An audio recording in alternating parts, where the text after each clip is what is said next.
to Judicial Dollars and Cents, brought to you by Anders Virtual CFO Services team from all across the United States. I'm John Scott, and in each episode, we'll shine a light on the financial side of the legal world, turning law firm numbers into impact-driven stories. From taxes and profitability to practice growth and leadership, we sit down with law firm innovators who are shaping the future of the profession. Let's dive in, right here on Judicial Dollars and Cents. Hey, welcome back to Judicial Dollars and Cents. This is the podcast where we dive into the business side of running a law firm. I'm John Scott with Anders Virtual CFO Services for law firms, and each week we sit down with industry experts who help law firm leaders think differently about growth, profitability, and performance. I'm excited today to be joined by Brennan Heuser, an attorney and co-founder of the Heuser Law Firm based in Colorado Springs, Colorado. They also have an office in Pueblo, Colorado. Brennan is the lead attorney of legal practice committed to providing strategic, client-focused representation with an emphasis on advocacy, clarity, and impactful outcomes.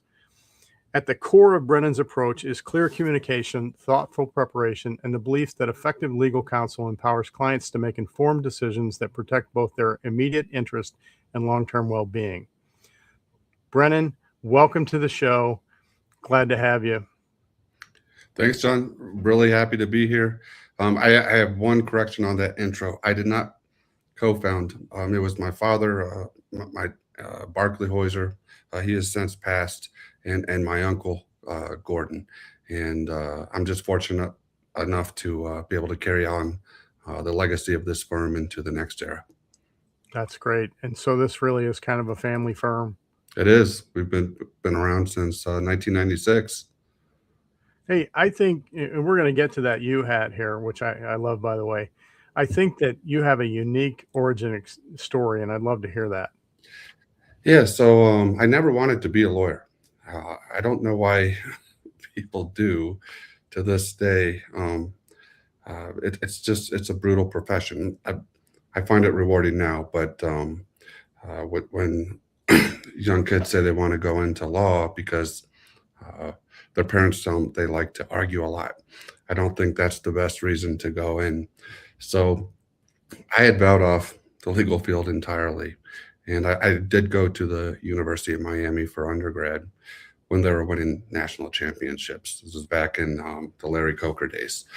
But I graduate and I end up, because I grew up in DC, going back to DC, and I get a job at a think tank downtown, the Foundation for the Defense of Democracies.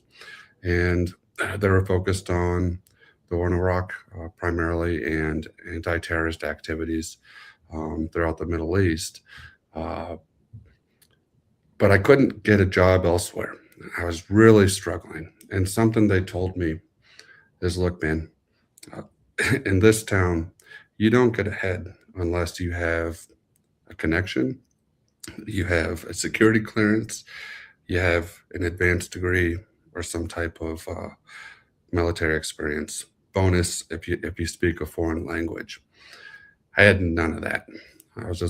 There's not many locals in DC anymore, but I was a local about that type of background. So I start thinking about options, and initially I look at this program over in Syria, where I go and live with the family. I'm going to learn Arabic, okay, because that's one of the things, learn a language. But I don't know, the program seemed a bit sketchy, and kind of backed out of that. And then I really did want to serve. At the time, I very much supported the Iraq War. And in retrospect, I think I was wrong, but I did at the time. And I wanted to put action behind what I was saying and researching and writing for these think tanks. So I looked at becoming an officer. I had a college degree, and it was 2007, which was about the height of the war. And it was pretty bad at that time. It was the height of casualties, and it was rough. So they were desperate for people coming in. So I assumed that I had a pretty good shot. I had good grades. I'd never really gotten in trouble, or at least formally in trouble, up to that point. And I go before this OCS board, but as you can see, I'm a bit more casual, and that still hasn't changed. But I show up to the OCS board, and I wasn't as clean cut. I'd come from Miami for 4 years. Maybe I was wearing sandals, and I don't think they appreciated that. So, despite you know some things going for me, they said no, and that was kind of a shock to my system. I didn't know what to do next because I'm trying, like, send me to war, please, right now. And my first and second choice was infantry or armor. Um, so I thought that that would be a good path. So I was humbled and had to reassess. But then I found this other way to get in, and it was through going enlisted and this job, psychological operations. And with psychological operations, you get foreign language training. You're part of special operations. You're airborne. Uh, you're with elite units. It's a really cool job, and you get to study foreign populations, how they think, they operate, and you get to win battles without killing people, without kinetic action. You're often attached to these small units, but that sounded really exciting to me, and I was ready to go. So I signed the paperwork, and when you do that route, it's a bit of a risk because if you don't get accepted, it's needs of the Army. So my idea of being in this special unit could completely get thrown out, and it's needs of the Army and needs of the Army at that time. I could be a truck driver, driving around in Iraq, which is a very undesirable job, at least for me. And it's a really hard job because they didn't have much support and were getting hit by IEDs all the time. So if you hesitate at the door when you're jumping out of that airplane, trying to get through, don't get selected, that's where Wow. I'm ending up. Um, but I did pass, and I got in, and I think it was one of the best decisions I ever made. It was extremely hard, but very, very thankful to get through that process. Well, sometimes when one door closes and you think that's the end of the road, there's another opportunity to get where you need to go. Absolutely, and if I had the option to go back and do OCS, no, I wouldn't do it. I think I chose properly. So you went in there, it worked out, you came out. What made you think of I want to go to law school? Yeah. So I still wasn't thinking law school. Um, I ended up going to grad school in DC because I wanted to join the CIA or some intelligence agency, the DIA, one of those. And there's a small little niche school a few blocks north of the White House called the Institute of World Politics. And I got in last second. I mean, I took the GRE real quick, but I got into this really cool program and I studied political warfare. It's not political science. Political warfare is how do you overthrow governments and covert action and similar to things we were doing in the units when I was deployed.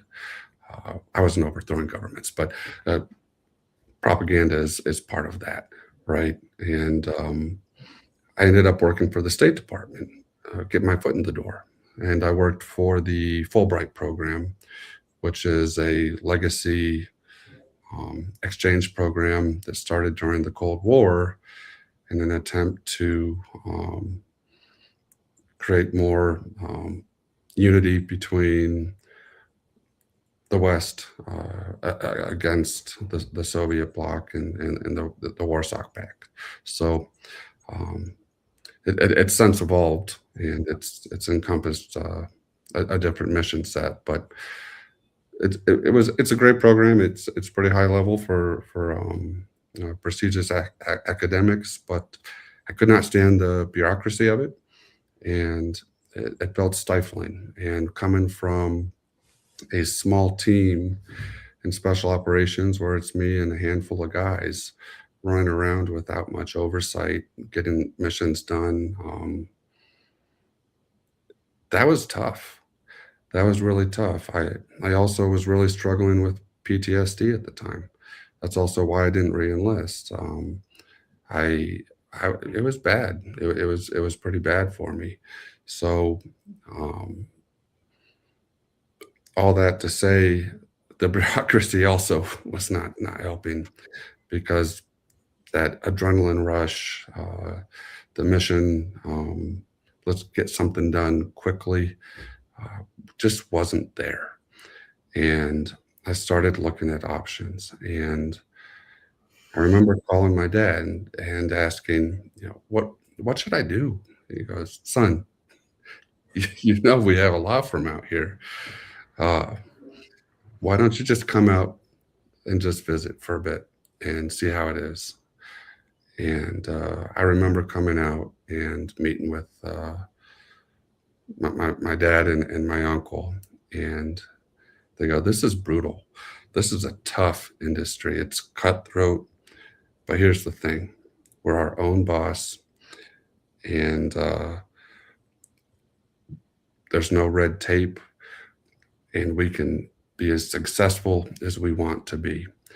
And that type of pitch for me, where it's mission oriented, you can thrive, you don't have a bunch of red tape. Um, it is stressful. I need that.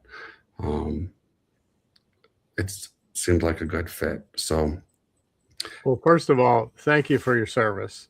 I And I'm appreciate glad you got back to a place where you can make a decision and see the outcome it. Yeah, rather than trying to turn the cruise ship around in the ocean, which takes a lot more effort and a lot more input from others. So yeah.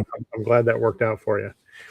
And I'm sure your uncle and father were finally relieved that you did the right thing and went to law school and came to join the firm. Yeah. Hey, speaking of which, it's a PI firm, right, where you're advocating for clients to get the best outcome for them. And there's two types of attorneys that look at AI. There's the attorney who thinks that it's going to be the death of the profession.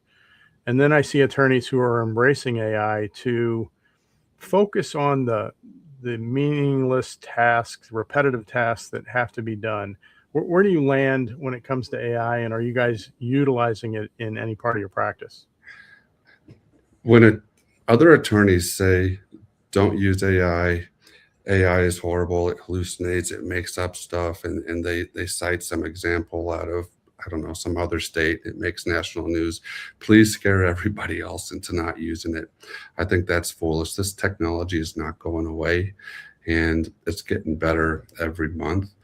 We do incorporate AI into our firm, and I think we were one of the first. I remember when the first model of Chat GPT came out, I had somewhat of an existential crisis in my office, just seeing the basics of what it could do. And I said, in 10 years, is everyone out of a job?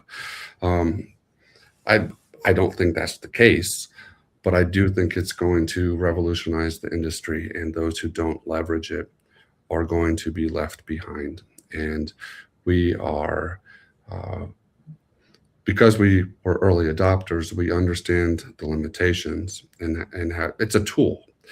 Uh, for example, you could have a third year law student, top of the class, uh, as an intern, write a memo or a draft brief for you. Do you just submit that? No, you double check it. It's a tool, and this is a smart tool. It's an evolving tool. It's interesting because we've incorporated it into our case management software, and we use FileVine. I really like FileVine. Um, Love Filevine. it's an excellent uh, service. And what's really interesting is you can ask it questions and you can have a conversation, but it doesn't just spit out an answer like ChatGPT may.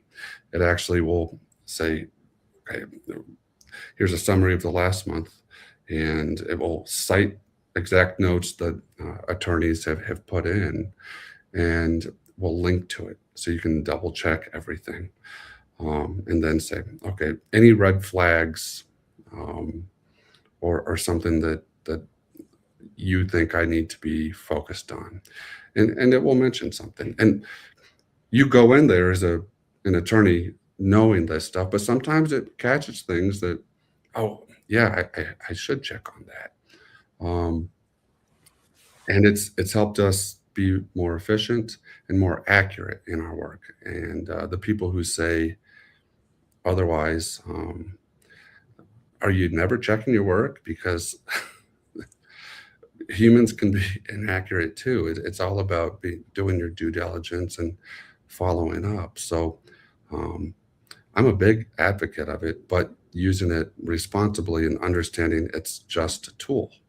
You're so right. It's a very smart tool that's ever changing, and they have to have the human element to review and refine the work product. But if we use it correctly, I like to describe it as allowing smaller and mid-sized firms to compete with bigger firms and entities with bigger resources.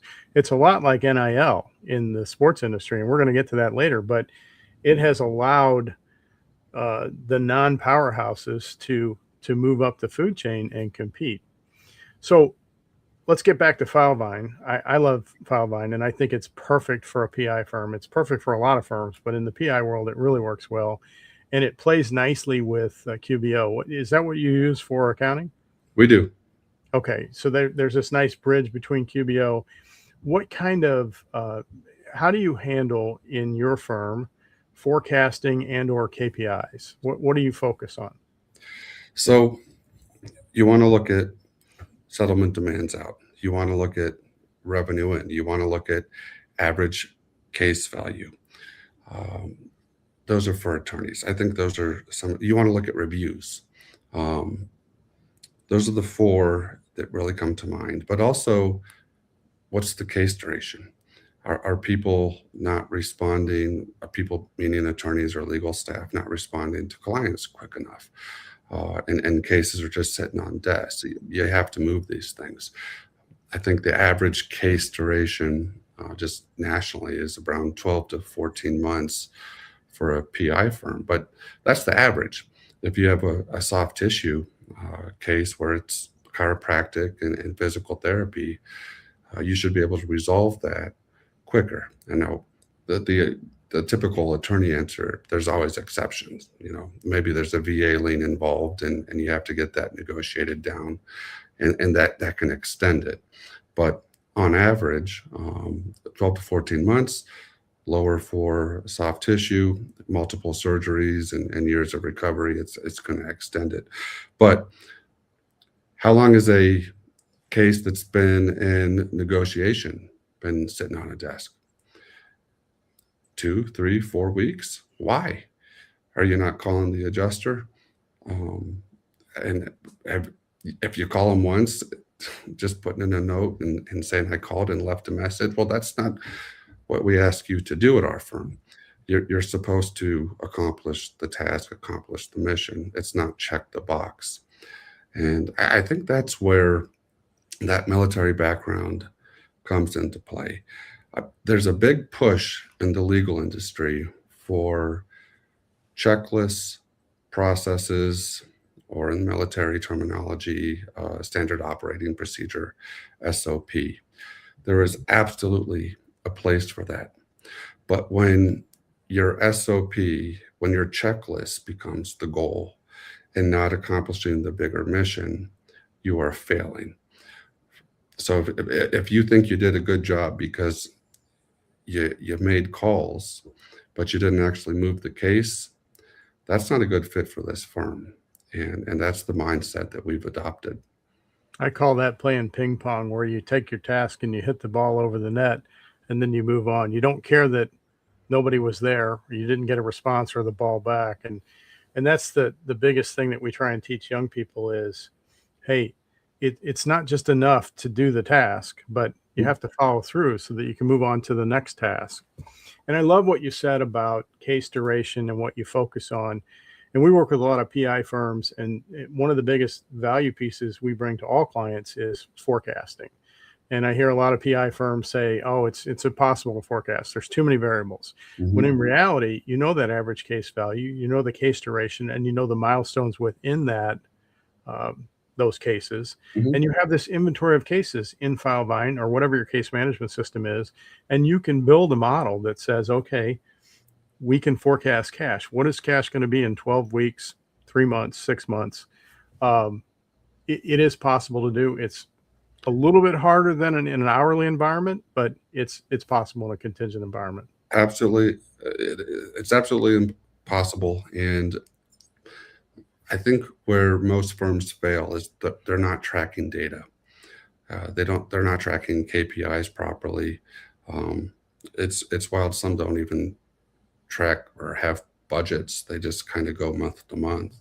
Um, we use Domo integrated with FileVine, and what we have now is a pretty state of the art system where I can pull up any data point in the firm, you name it. It could be activity throughout the week. It could be uh, which attorney and paralegal are the most efficient throughout the month, or work well together. Uh, which paralegal is associated with the most demands going out. Um, Case value by case type. It's really an incredible dashboard that I don't think a lot of law firms have, especially 3, 4, 5 years ago. Well, and FileVine really is a great tool, except when you don't use it properly and don't put the data in. It's very open source, so you can create reports that you want, but you need to utilize until you get to learn it. You need to utilize the support partners that they have to Right, make sure you're using it correctly. right. And there are other good case management systems. I mean, Clio's the big 800-pound gorilla in the room, but it's good. It's just not as, in my opinion, effective in creating the data sort that you need. Yeah, I agree with you. I mean, your reports are only as good as the accuracy of the data that you input. Trash in, trash out. Yeah. Hey, let's talk about defining the great or the best client experience for clients of your firm. So we want to make the client journey focused on number one, and we tell this to people when we're talking about whether or not they want to work with us. Our advice is always health first, money second. You only have one body in this life. And honestly, there's no amount of money that is going to compensate you fully, particularly for catastrophic injuries. So if you can get better or get as good as you're going to get with good doctors who care for you and communicate, that's our number one focus. You also need to be have, you also need to have communication with our legal team and understand how is your case progressing. You also need to have realistic expectations about what is your case worth. There's all types of uh, attorney commercials out there, and it's the $10 million case, and we've settled a $25 million case, and it kind of anchors a lot of people in these unrealistic figures when in fact you're capped by what's available and also the extent of your injury. So being honest and frank up front is critical to a happy outcome. If I were a client and I went to an attorney and no one corrected me about my assumption that my case was worth $300,000 when my medical bills are maybe $15,000 and I went to Cairo for 2 months, I would be pretty upset. And I just don't think that happens everywhere. So you also want to have your case move, and you want to know that there's a legal team that if it doesn't settle, if we don't get to a reasonable place, that they're actually going to fight for you. It doesn't mean you take every case to trial. You have to have a breakdown of the pros and cons. And those attorneys that I call it puffing about going to trial on every case, I I think they're misleading their clients in certain ways. Uh, Going to trials like gambling, and people have different risk appetites. If you're and it's their money on the line, and it's their case ultimately.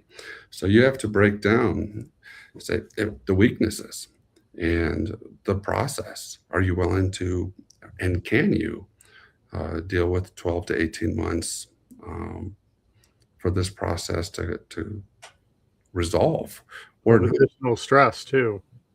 And then you have things like statutory offers of settlement, where maybe you win, but you get under that offer from the defense side, and now that client has to pay the other side's costs, and that's tens of thousands of dollars.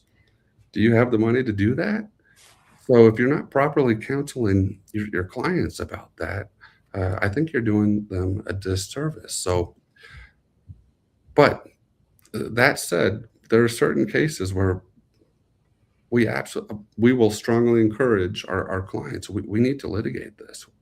We need to apply the pressure because I I, I know that it's money's tight. Money's tight for so many people. So many people living month to month, but this offer, it sounds good, but your case is worth more, and we can prove that and show that. So having that skill set is extremely important. So between getting them healthy, finding them good doctors, uh, telling them the truth, properly communicating the pros and cons of the case, so managing those expectations, being ready to fight, but not going into battles that um, you think that the odds are against your client, and helping them negotiate those medical bills down as much as possible as well. I think that's a good client journey. I love your approach to the PI side of law, and clear and consistent communication helps define that client experience. Hey, before we wrap up, I want to switch gears. And I mentioned earlier that I think AI is a game changer for all of us. Mhm. I think NIL is a game changer for college athletics, and specifically college football. You've got the U hat on. Yeah, I was in Miami the week leading up to that game. I moved up to Fort Lauderdale for some work meetings, so I wasn't too far from the game. The atmosphere in South Beach and Miami was outstanding. I mean, there were a ton of Indiana fans there, but it was a home game for the yeah, U. it was. Um, what are your feelings on NIL, and what should change? A lot of people said Miami shouldn't even be in there. I believe they did deserve to be in there. Clearly, some things need to change with respect to the playoff and NIL. Yeah, with regards to NIL, I think that was a long time coming. I don't think it was fair to the players who are putting their bodies on the line, and I could imagine the frustration. You're walking around town, and everyone's wearing your jersey, and you've been just beaten up for 12 weeks straight, and you don't even know if you're going to survive the season to get to the NFL, um, which is where you've invested all your time and the goal for a lot of these guys at these D1 elite programs. So I'm happy the players are getting paid. I really can't believe it took that long for them not to. The issue with NIL is it's destroying the culture of college football. Loyalty to programs and teams seems to be morphing into the NFL light and a minor league in a sense. I don't like that aspect of it. So, if they could rein it in and maybe limit the amount of transfers you can do, and be a bit more transparent about the communication going on. There's all types of allegations against a lot of programs right now. It's I don't know what the right term. I think it's called meddling or